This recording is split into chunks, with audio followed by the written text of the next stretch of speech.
Larry, good morning. Good morning.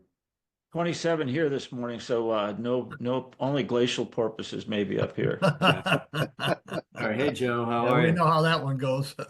So what's on everyone's mind? Or anyone's mind?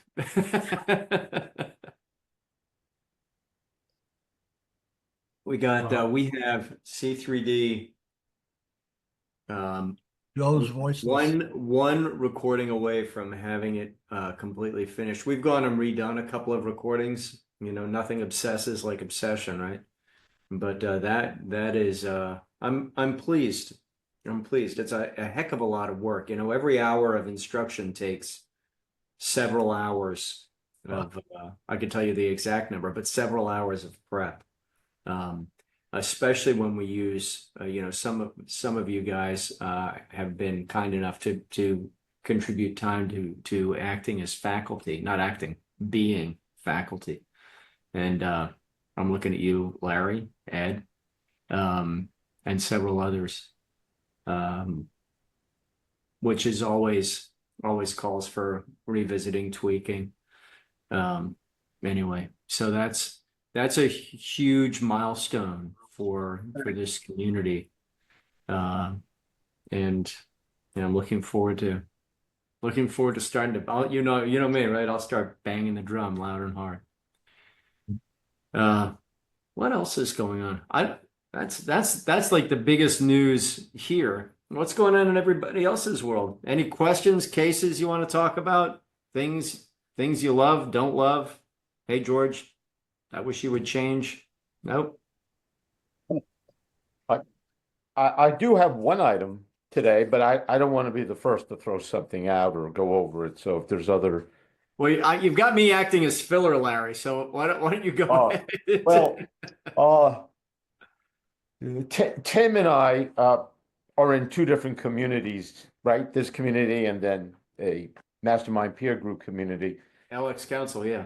It's a good And one. we were talking yesterday, Tim, and again coming up around how to brand ourselves in the market. And George, this is a great follow-up conversation to other conversations with Eric and Carl around what is it mean to be a growth advisor. So I did not prompt him to ask that question. I was up at 5:30 this morning working on exactly that. Go ahead, Larry. Fire away. And this is what Tim and I were talking about in part in terms of our own practice. And I'm going to make a statement, and then I'd love to get this opened up to pinpoint what are some of the, and Eric's here. Speak of the devil. What is the word that resonate? We tend to have these conversations from our view out. But if we take the people who hire us, recognizing there is no one type of growth driver, the people who hire us, what resonates with them in terms of words that get them to say, yes, tell me more. And Eric, this is in part our conversation last week, but Tim and I yesterday as well. Yeah. So it's a great community, and we got some real a breadth and depth of growth advisors right on this call today. So that's what's on my mind, George. What resonates? What are the words that stick in the minds of the people who hire us? Good morning, Eric. Good morning, Teresa. Good morning, Mike. Great to have you guys. That's a great question, Larry. I'd love to hear. Well, I just actually just was rereading this fractional leadership, right? And it's kind of taking it from the mindset of being a fractional executive, fractional senior leader. And then that, as an advisor, you sit in this is part of that, architect versus general contractor role that we play.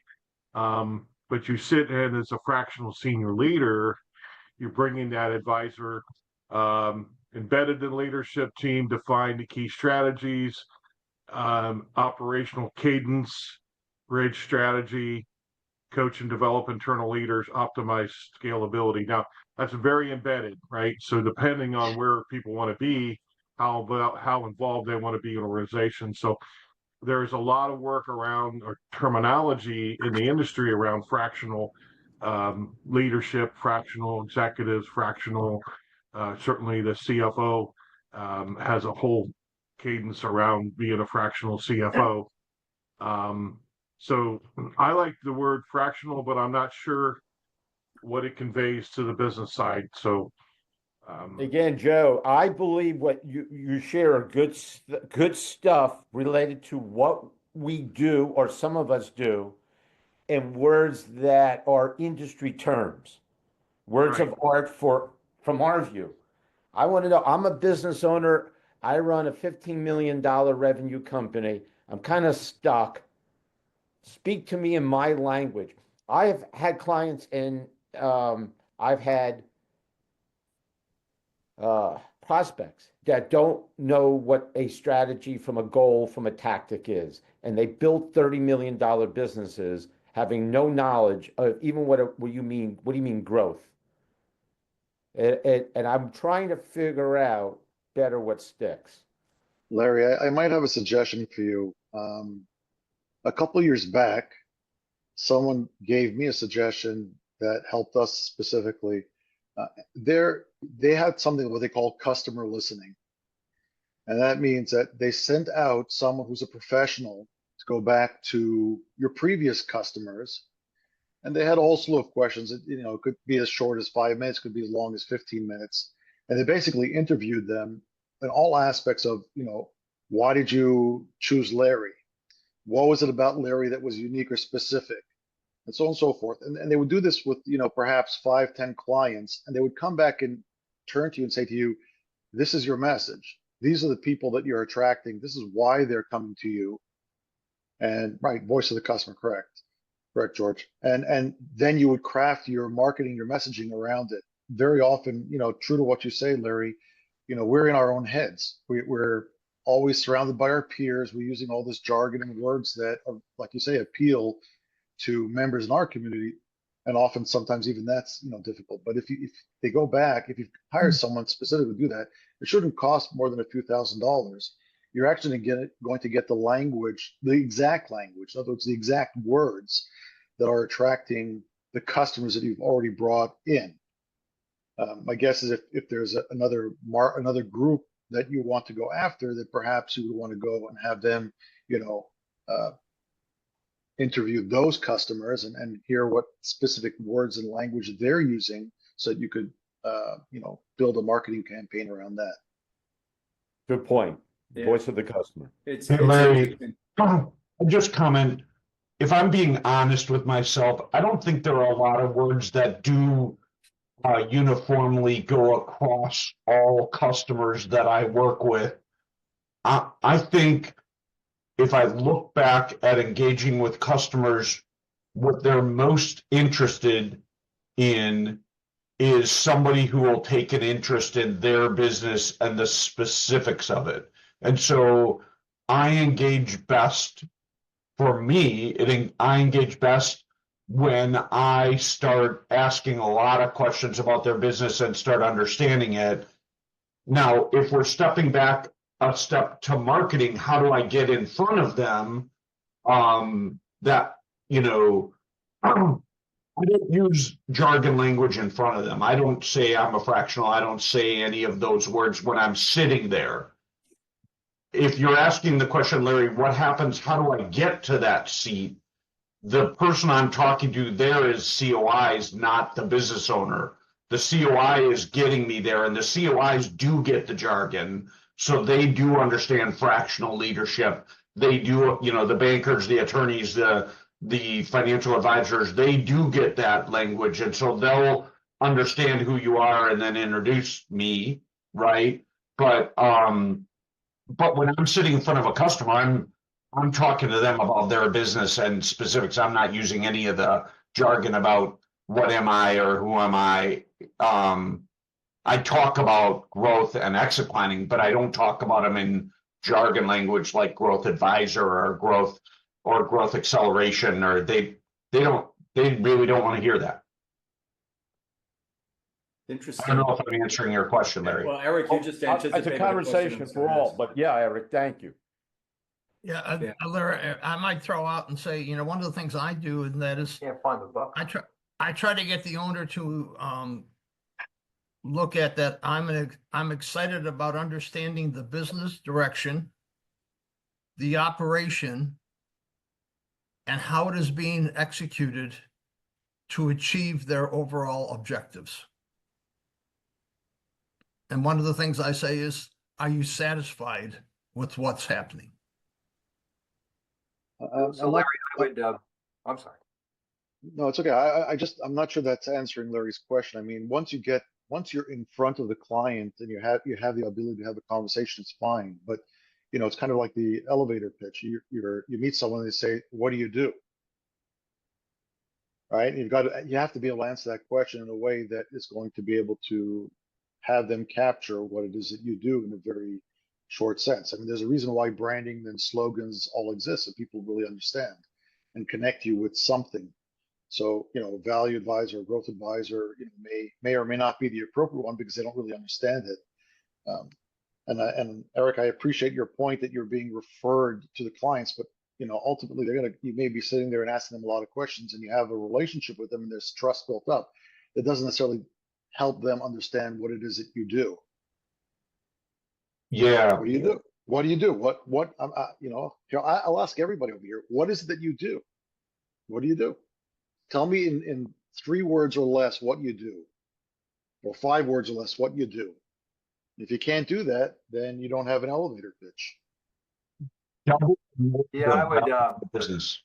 I would recommend this book here, Larry. They Buy Your Because. Have you ever read that book? It's written by Jerry O'Brien. They Buy Your Because. He was the guy that was working with Coors, and he came up with the whole Coors Light campaign. And essentially what he says is that, you need to be, and this is, this is an easy statement, but it has a lot of complexity to it. You need to be different in a way that customers value. So, I mean, he takes you through a process. You got to show them that they need you. The reason why they're taking you is because of this. And how are you different than anyone else that you're competing? Interesting, Mike. Yeah, you're getting at why rather Right. than what, which I think Right. is probably where Joseph was. Yeah. I took as the implication of what Joseph was saying. Like, why the heck should I talk to you? Yeah, why should I talk? If you can't develop the why, like you should buy from me or work with me because, and then you have to articulate what makes you different. Why are you different than anyone else in your space? I mean, that's basically the message. But the guy was very interesting. I've heard him talk a couple times, but that's what he did with Coors for Coors Light, and he took that beer like that. Those sales went nuts because of what he determined why they should buy that beer. And Mike, you've had some nice recent successes. Why do You talking to me? Yeah, Michael. Okay. Yeah. Why do, and thanks, I wrote that down. They buy you because. They Buy Your There are Because. Similar books like that. Yeah. Why are people buying from you recently? I don't know. That's a good question. It's a tough Because you- one. And Joseph, you're right. To get it down to a phrase, 5 words. Well, I can tell less you, than I think I 30 know why, seconds is Larry, hard. to answer your question. A lot of these clients that I'm getting now know me from my prior life in public accounting, and I dealt with them for a long time. So I guess the answer is they trust me. I mean, the bottom line is I've worked with them, and I've shown that I have an interest, I care about them, and I've helped them. So I think that history, building that trust level makes them gravitate toward me. Sorry, Michael. All of you guys are kind of going around in a circle. I'll present it perhaps a little bit differently. If someone walks up to you and says, "Michael, what do you do?" and you answer, "I'm a CPA," they know what you do. Someone walks up to someone in the elevator and says, "What do you do?" I'm a radiologist, I'm an oncologist, I'm whatever it is. You're putting something out there. They're putting out a term that makes it very clear what it is that you do. The problem that we have in our communities, we have a function that is very difficult to describe in one or two words. If you say a growth advisor, value growth, whatever it is that you're saying, they don't know what that means. They don't have any experience. That's the challenge. So the reason I'm coming back to what I said to Larry before in terms of, voice of the customer, is because that's the only language that you have right now to work with until you get to a point where the community is developed enough and people really understand what it means to be a value or growth advisor, whatever term is going to be used for the community. That's the challenge that you have. People, you can sit there, otherwise you have to sit there and explain, well, what do you do? You don't have an hour to explain to them and tell them, well, I do this, I do that, I do that. You don't have that time. Yeah, my short answer to that, Joseph, is I grow the value of companies and I help business owners monetize their business. Right? That's the short answer that I give if somebody asks me that question in an elevator that I don't know. And I will tell you that unless you're dealing with someone who's very sophisticated and very well-rounded, they won't even know what that means. Yeah, honestly, my reaction 90% of the time to that is exactly what you said. Either tell me more or I'm not sure what that means. And that gives me that gives me the excuse to now give them the long version of it. Okay.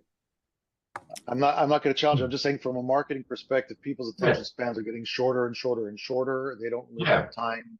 They don't have the energy to think too much. Either they're connecting immediately or they're not.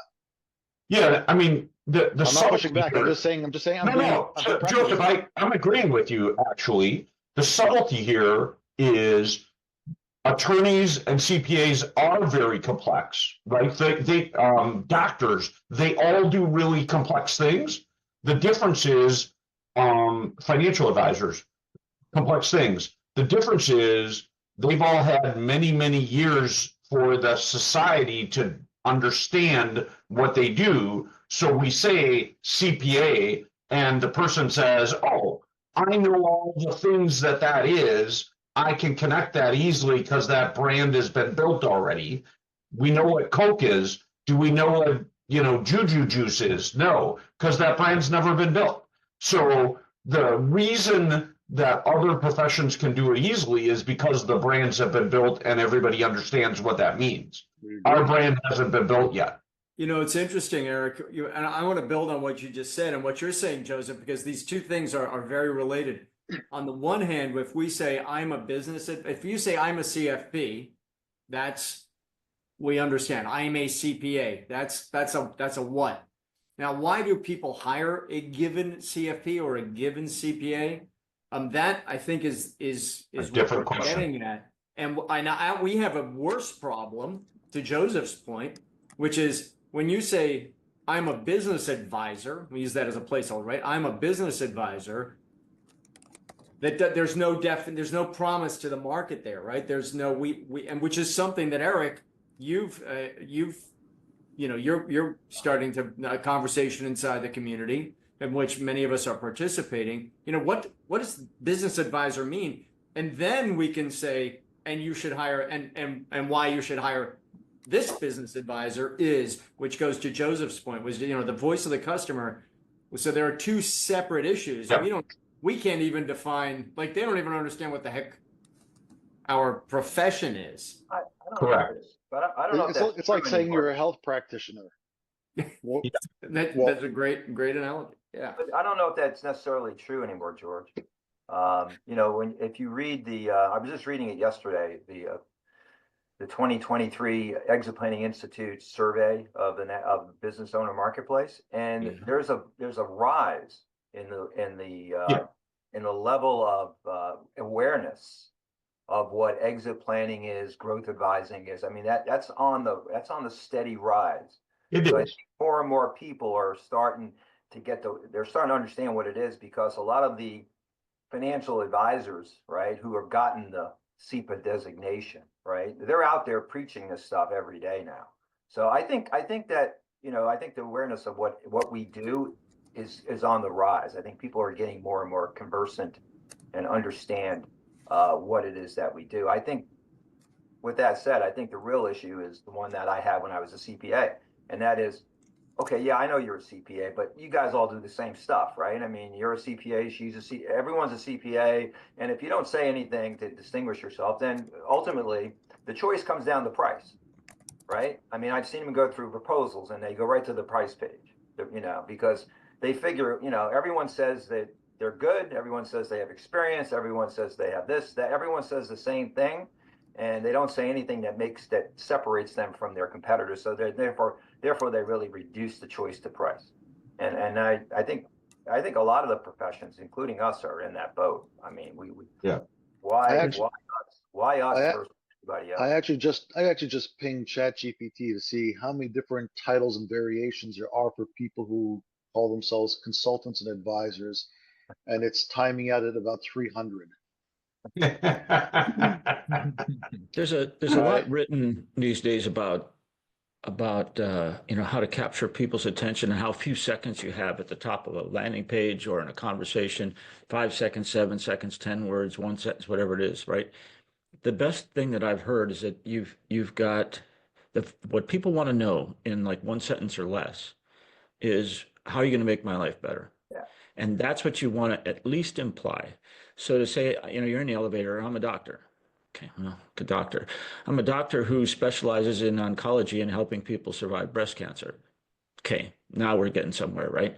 And so you have a little bit of a qualifier, but the punchline, and trust me, this is kind of like the Nike poster where there is no finish line. I've been working on this for 3 years, but the idea is to answer the question in a way that helps them understand how you're going to make their life better, or if you're going to make their life better, right?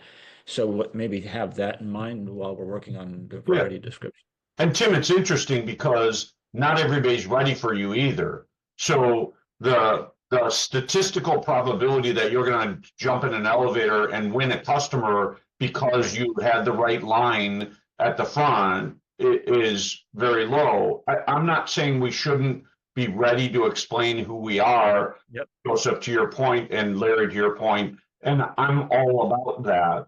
But I go back to the people I really want to know what I do really well are the people who refer me, because those people are likely already have a trust relationship and can get me more quickly into the kind of person I will serve well and bring me in there with trust right away, right? So we do need the ability to talk, and I agree with your point, George, that it is two pieces. There's a brand piece to who we are, and there's a specific piece to why me. Yeah.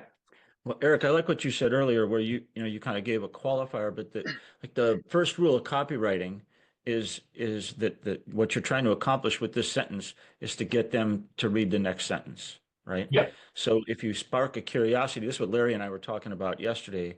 However you open, it should open a story loop, like Donald Miller would say. So you open a story loop and get them to want to know more. They might not need Same, an oncologist, but they now tell me more, and so they same at thing least with the first understand. sales call. The purpose of the first sales call meeting is not to get the actual deal. It's to get to the next meeting, right? So we go in often thinking, I got to close them right here, right? I hate that word close, right? But I got to get the deal on this first meeting, and that's not the purpose of the first meeting. The first meeting is the first date, right? And so, right, but I agree with you. Every conversation with them should lead to more. I like Joe's challenge because I think what he's doing is cracking the nut on what is that story loop? Like how do we portray ourselves, or Larry's original question, how do we portray ourselves in a manner that gets people to go, right? So they lean in and they're willing to let you go a little bit further. Yeah. Let me try John something on you Bass, guys. one of our own. Oh, sorry, Joe. Didn't mean to interrupt. Let me just try something on you, right? So this is what we do. We stop leaky cash, start driving profits, and break free. So stop, start, free. And what it's basically we're trying to do is identify where the leaky cash is going on, how to recover that, start driving your profits, and then break free. The freedom associated with what you want to do in your business long term. Yeah. Stop, start, free. And I think, Joe, you bring up a good point, and that is that each one of us has to create, as you said, Joseph, the elevator pitch, the word of the phrase that works for us. And it's not going to be the same for all of us. We live in different markets. We have different types of practices. And Teresa, I'd love to hear more about you're in Orlando and have been a real estate person. And so your audience might, what Joe says might work for him, but not for you. And same with me on my not idea that I have might not work for others. What are you thinking about, Teresa, relevant to your practice? Oh, I would say if you're in a layman's room, you might be in the wrong room because you're gonna keep doing what Joseph, like he can beat us down all day. We're not gonna win this conversation with Joseph, right? But if you're in the layman's room, I say, you understand what Zillow is. I go very simply, as Zillow is to your residents, I am to your business. If you want to know more about your business value, you should talk to me. I don't sell your houses and I don't do real estate. I specifically do business. That's an interesting.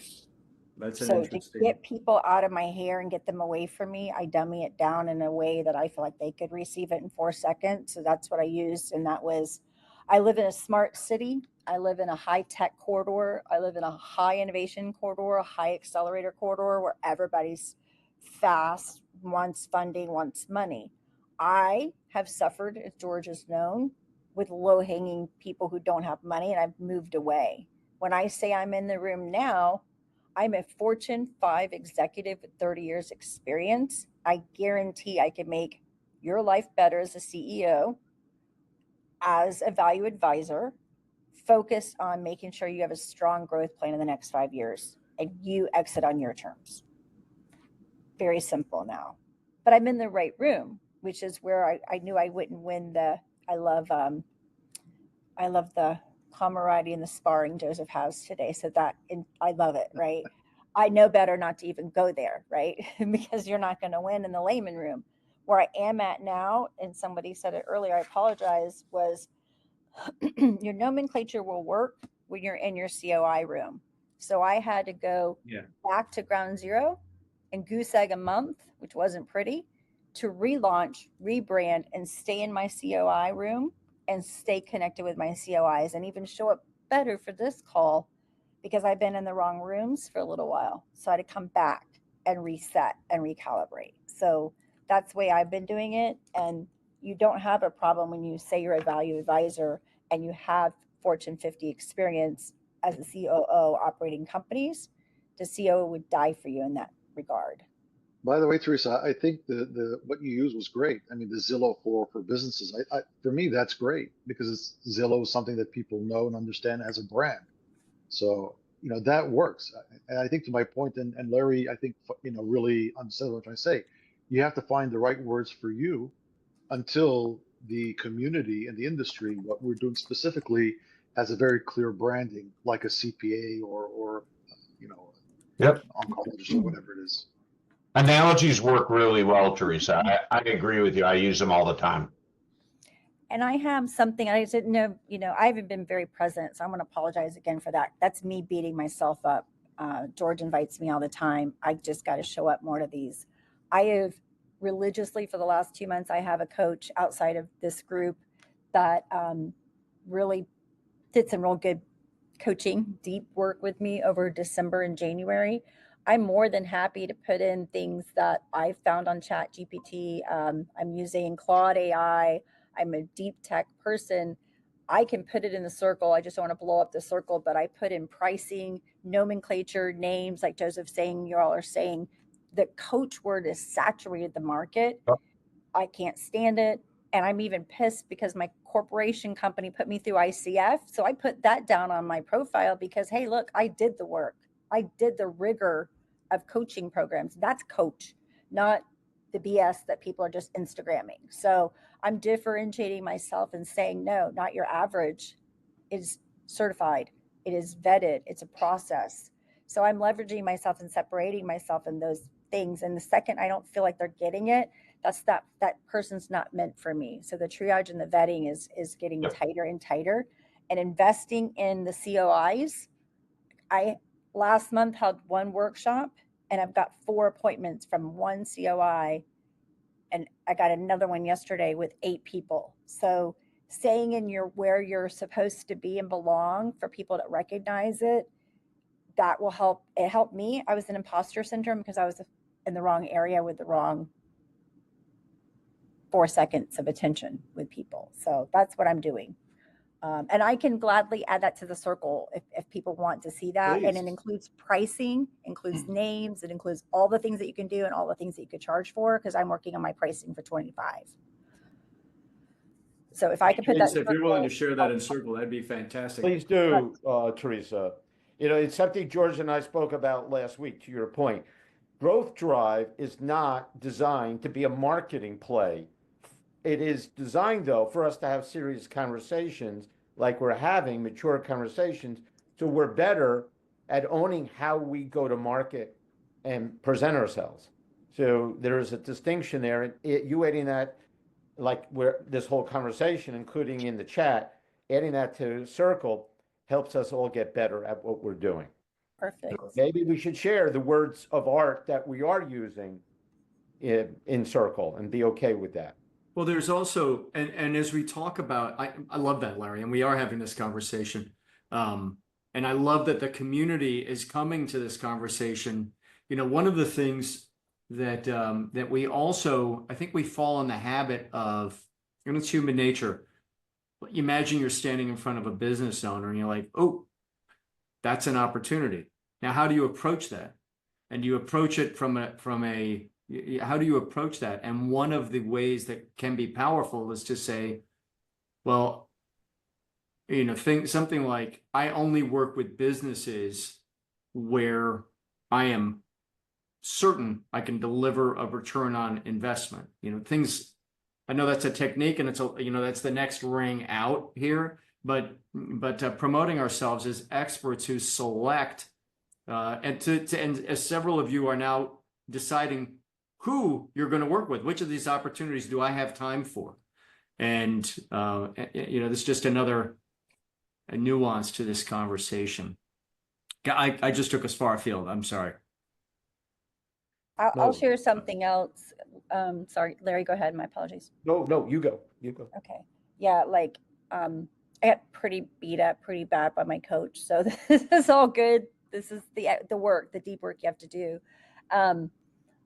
By the grace of God, too, this is so cool. When I had my workshop, there's another guy in the workshop. I recognized him. I could see he was doing a workshop. I was so jealous, right? I was like, okay, lose that bone for a second. You're going to be in there. You're going to get another workshop. Dude was Chris White, 90.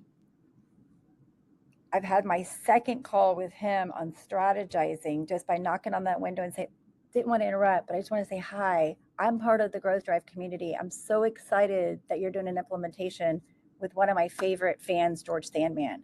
I can't wait to meet you soon.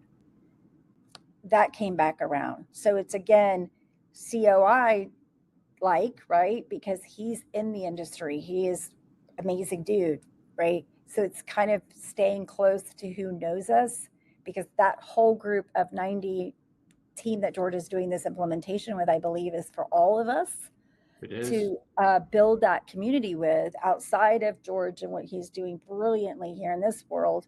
But then the cosmic, like, I feel like I was on the phone with a rock star earlier, so I was all excited. I just finished a call with him, and we have another strategy session, and I think he's got 9,000 subscribers in there, right? So it's that purposeful collaboration and strategizing in people that understand what we're doing. And I think that'll also feed us. The street is still having a hard time. So do I post in Coffee Klatsch, or do I post here for these things that I've been doing in chat and AI?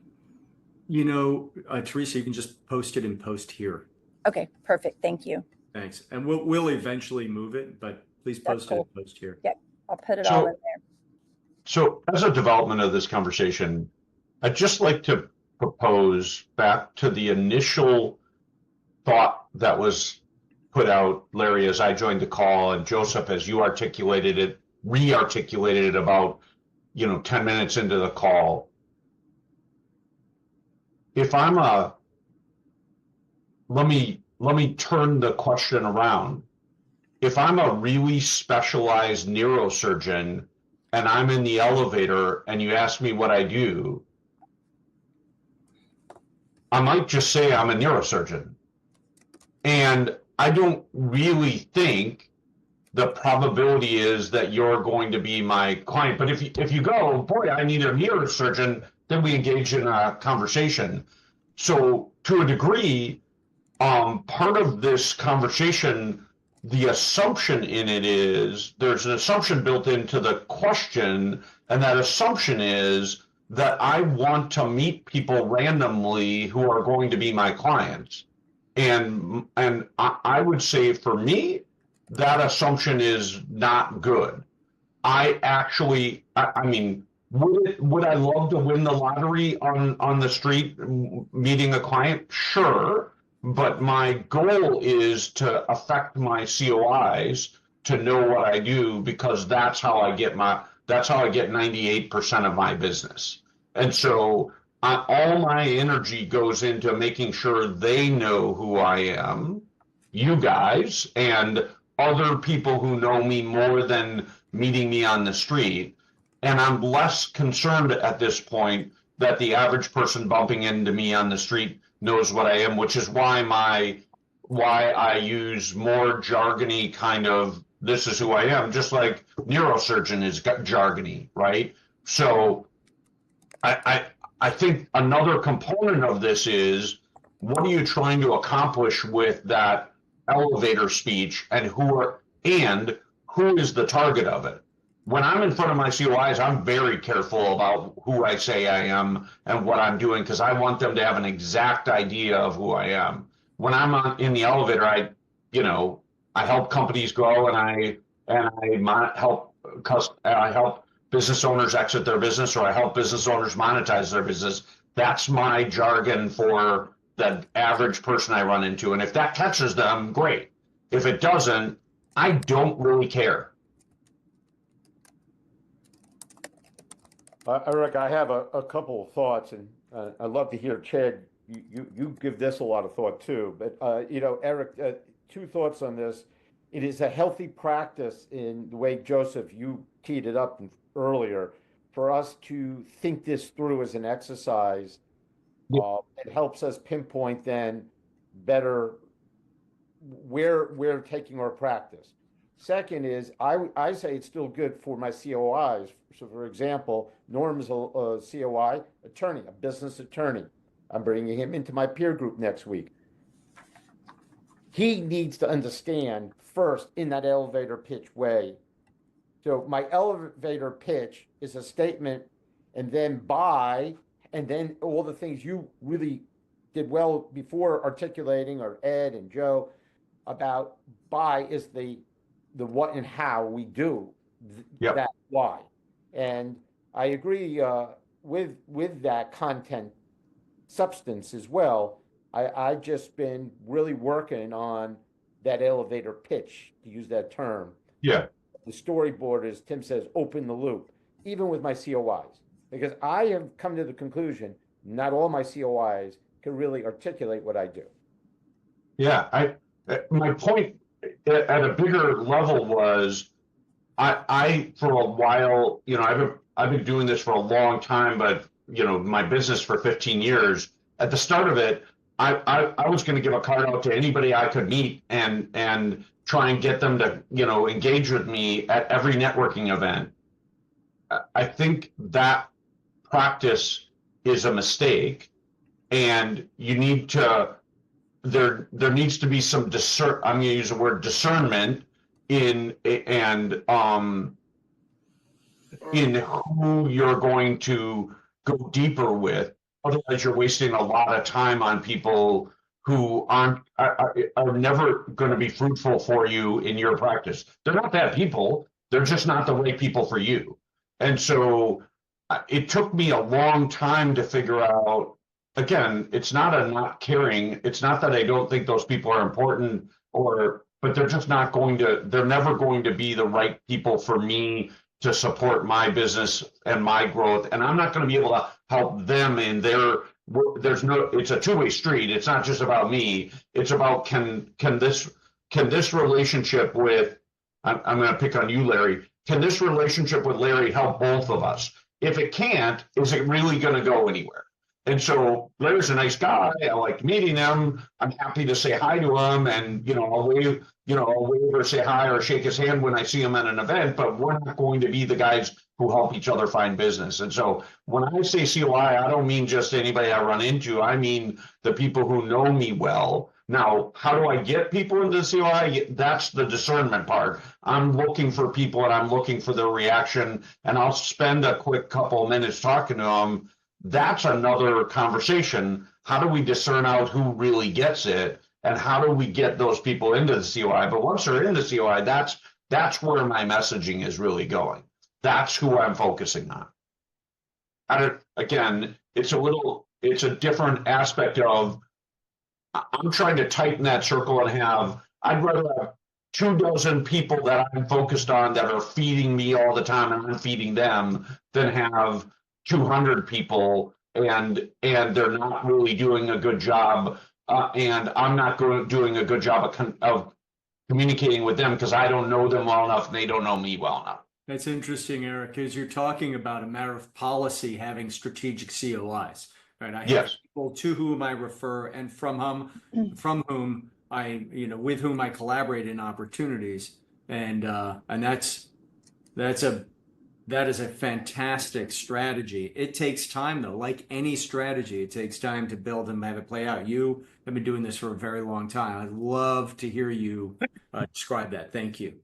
Yeah, and it's almost guys, from my perspective, and I hate to sound cold and calculating, but it's almost an ABC kind of strategy. They're A's, and those people are the tightest. Sorry for the analogy, but that's Jesus walking around with his 3 or his 12. There's the bigger group of people who walk around with me, and then there's everybody else, right? And so you got to know who are they in the A group, the B group, or the C group, and you got to handle them appropriately.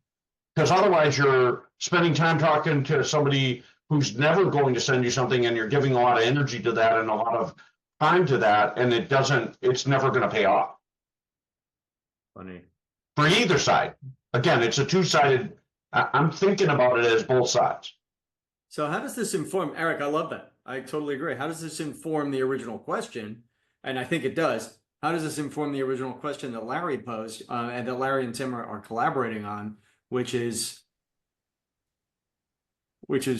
actually, I'm not going to restate it. Larry, you want to restate the original question? We'll use some LX Council methodology here. Yeah, Joseph used the term elevator pitch, is distilling down, in essence, the emotional response we could get from a prospect or a COI, even if it's just the limited core COIs, strategic COIs. So that person right away says, tell me more, I'm interested. The loop is open, as Tim said.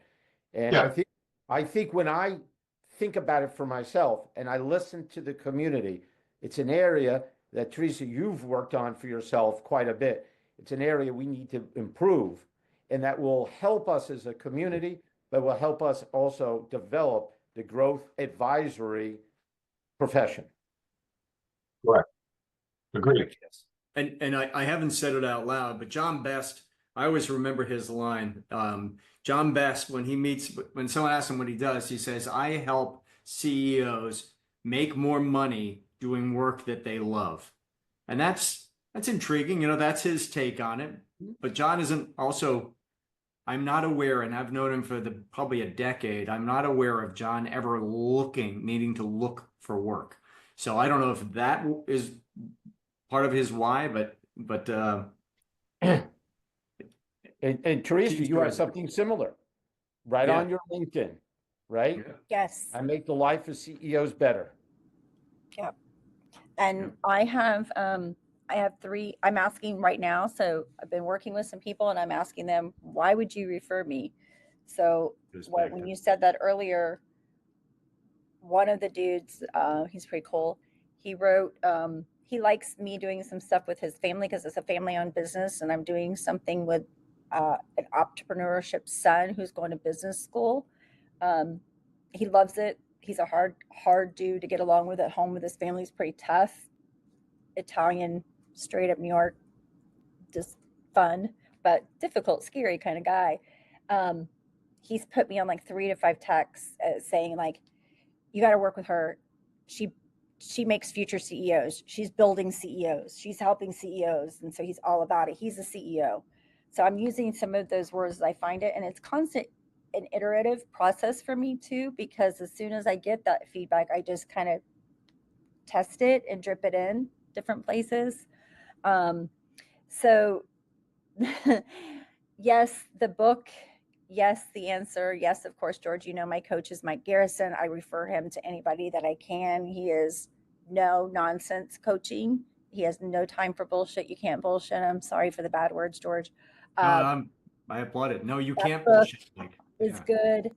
He's kind of a soft, fluffy guy, though, right? I mean, Mike is, he's kind of that cuddly guy that you just He's want to not get the other guy I was referring to. It's like he's a former Green Beret or something. Yes, he's silent but deadly, dude. So watch out. Unsubscribed has been changing my life too, and I've been reading that. I refer to all these books, but Unsubscribed really was just what you talked about, George. The dude in Unsubscribed says you only need 8, and that's all. And you make it the fear of being left out, and you make that enticement, which is what Mike is about. Mike had me I literally fired 2 clients in December. Nice. And got fired by another one which was fine, but he really is the best coach. So if you're struggling, this work that you're seeing from me is not just me, it's through my coach. And I'm a testimony of Mike Garrison to do that. He's just been great for that. And here's the book, Oversubscribed. Yeah. And Mike has been chattering to me. Mike and I talk essentially every morning. He's been chattering about this book. He is fired up the second you, I just downloaded it to my Audible app, so I'm going to listen to it. Awesome. And then, what are you thinking? It's a moving target, Larry. One thing that I try, and I guess it depends on the audience. But when I went out on my own 10 years ago now, my very first client was the biggest asshole I've ever met in my life. I mean, I was scared of this man. A banker friend of mine called me and said, "Hey, look, I've got this guy. He's got about a $7 million manufacturing facility.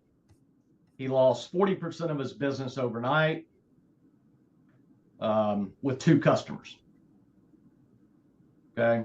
So long story short, I went in. I'll be honest. My first client, I wasn't real sure if I was going to take this client on or not. Well, about 3 months into the project, he looked at me and square in the eyes and says, "Chad, what you're doing for me is helping me sleep again at night." So I took that and I used that a lot. When people ask me, what do?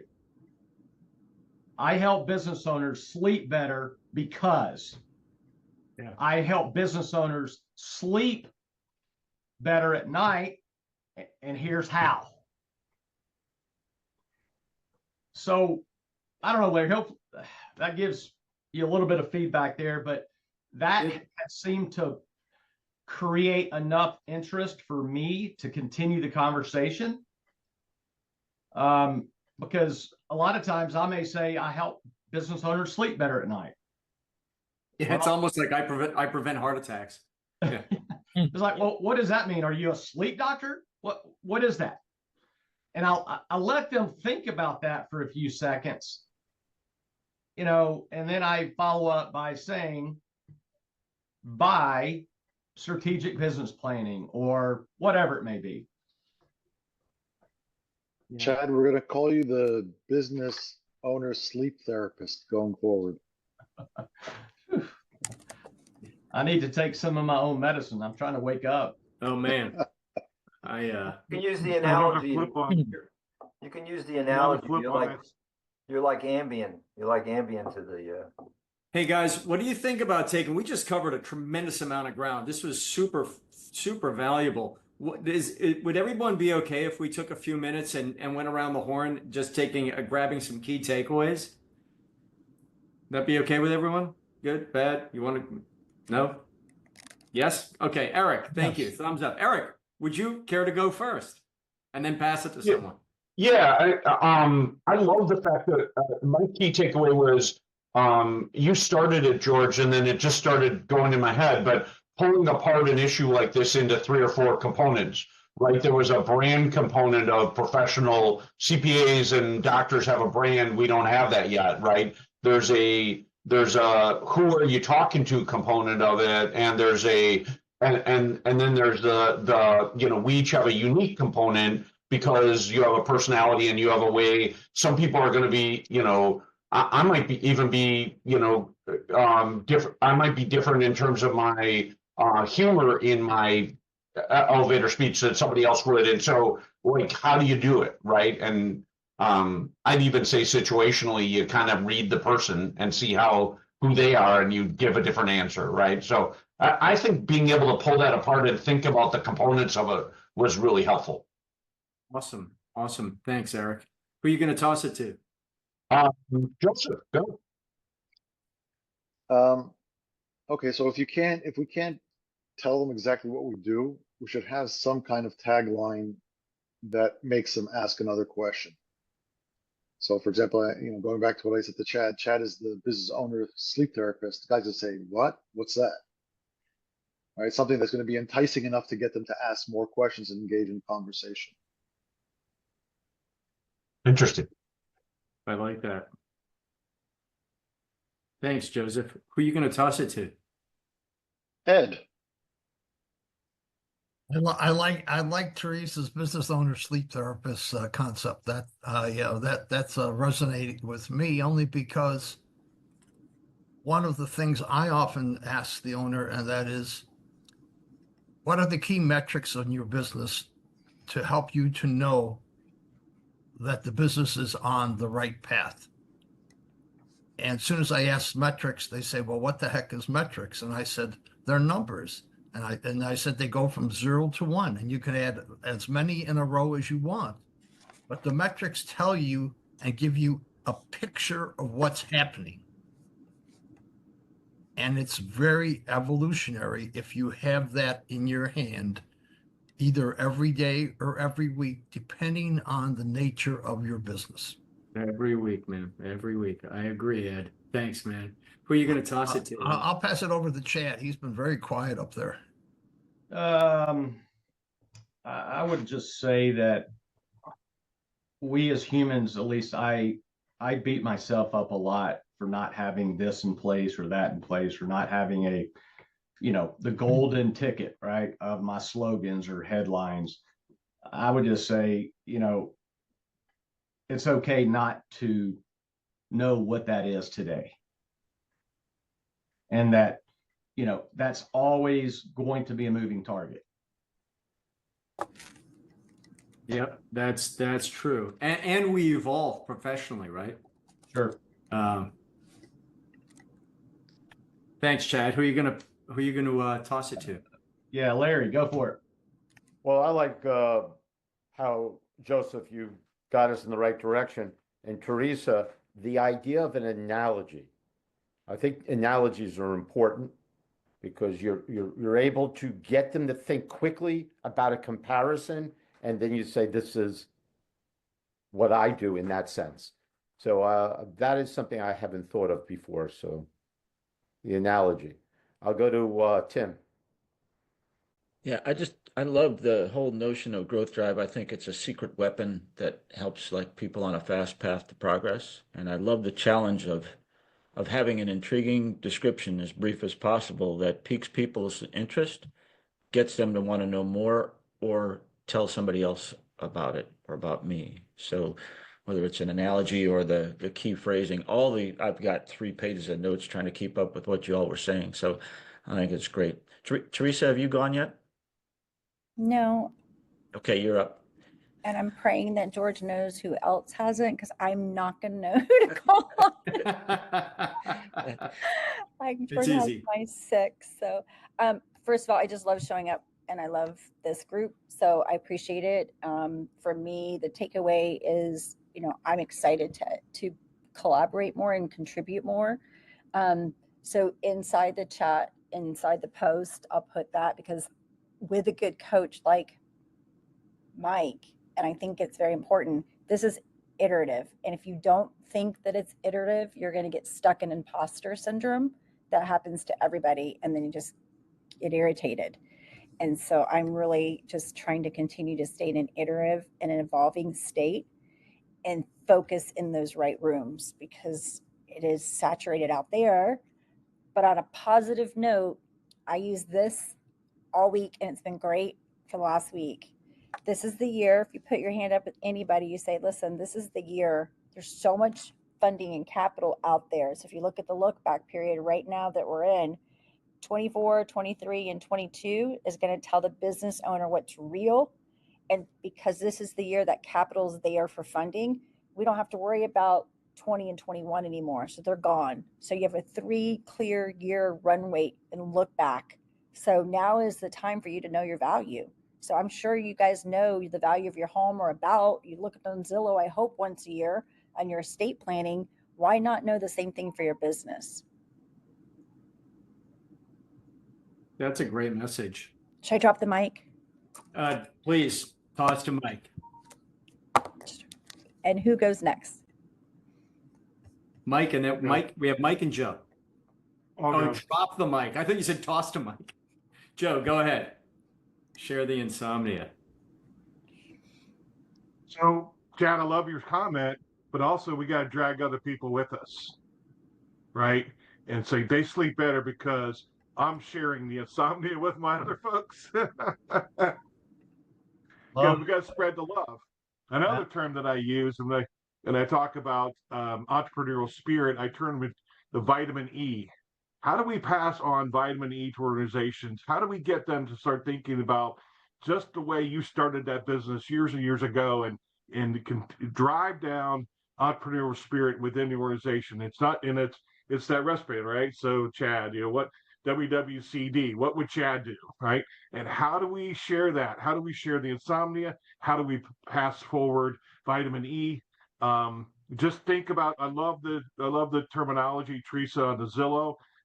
It's just a rough guess of where your business is, and it's a quick guidepost. But then, of course, obviously, we got the solution related to driving the profits through the 3D, right? So, pass it to, who'd we say, Eric last? Mr. Desiato is up. Oh, Desiato. Okay, Michael. My father's Mr. Desiato. I'm Michael. Thank you, though. Yeah, I like the. I think the analogy, that analogy, Teresa, was really awesome. I'll send you my royalty check as I employ it and use it. But I think using an analogy like that is great. That's one of the things that I got. The other thing that I have struggled with, and hopefully this book Unsubscribe will help me with, is getting my COIs to refer work to me. There's a lot of reasons. We can talk about that forever, but it's a difficult ask. I mean, I can ask them, but they all say yes, I will, and then they ghost me. They don't give you anything, and that's a struggle that I have, and hopefully, listening to Unsubscribe will. Is it unsubscribed or oversubscribed? Oversubscribed. Oversubscribed. Sorry about that. I am unsubscribed. I want to be oversubscribed. I'll listen to that book and see if it helps me. But that's a big challenge for me, and hopefully that will give me some insights into this. But thank you for those recommendations. Much appreciated. George, based on Michael's comments, if only we knew somebody who was an expert on referrals who could come in and lead a discussion on how do we get people to refer. I have that book. My car is died. Hey, what's interesting, guys, and I'll close with this key takeaway. Key takeaway is that the power of this community. I love that everyone has the book. That's fantastic. the power of this community and the fact that you guys are answering questions, and thank you so much. Like, what does it mean to be a business advisor or a growth driver? And then how do we communicate that in a way that's going to intrigue, right? And interest. I love the fact that we're asking that and starting to solve it as a community. And so fantastic. I literally was up at, I get up at the crack of dawn, but I was up this morning working on this exact, just doing some work on this exact question. And based on conversations I've had with essentially all of you. So fantastic. Guys. Thank you for the time. We're a minute over. Thanks, guys. This was a great conversation.